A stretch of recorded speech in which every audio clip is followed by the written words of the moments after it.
আমি দিনকে রাত বলে মেনে নিতে পারি, আমি মাটিকে আকাশ বলে মেনে নিতে পারি, কিন্তু ওই অনাথ মেয়েটাকে কোনোদিন আমি আমার নাত বউ বলে মেনে নিতে পারবো না।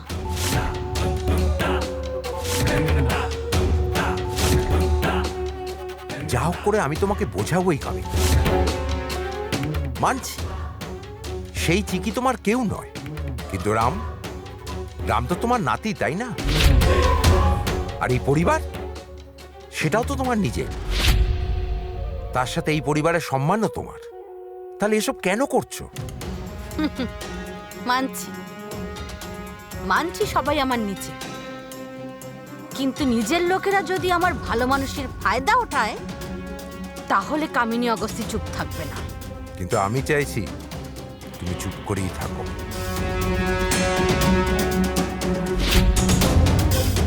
আর কোনো অসুবিধেই হবে না, তুমি চুপচাপ চলতে থাকো, সব ঠিক হয়ে যাবে।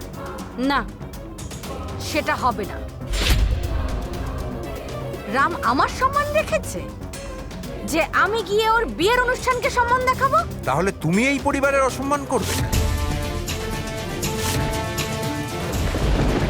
দেখো, দূর দূর থেকে বন্ধু বান্ধব এসেছে এখানে, আর ছেলে ঠাকুমাই যদি ওখানে না যায় তাহলে লোকেরা কি বলবে? তাহলে এই পরিবারের অসম্মান হবে, আর এই অসম্মানের দাগ এত সহজে উঠবে না। তুমি বুঝতে পারছো না কি? আমি বললাম না আমি যাব না। কামিনী, তোমার জেদ তুমি তোমার কাছেই রাখো।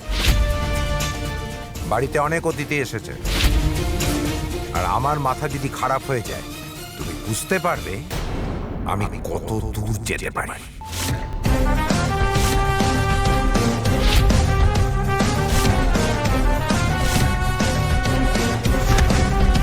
পরিবারের সবাইকে নিয়ে ফটো তোলার আছে, চুপচাপ এসো।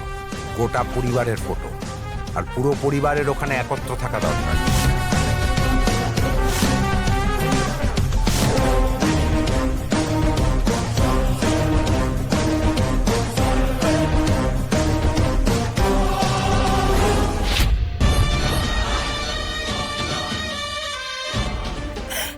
আমি শ্রামকে অন্য কারোর সাথে দেখতে পারবো না। ঠাকুমা, আমার খুব কষ্ট হচ্ছে।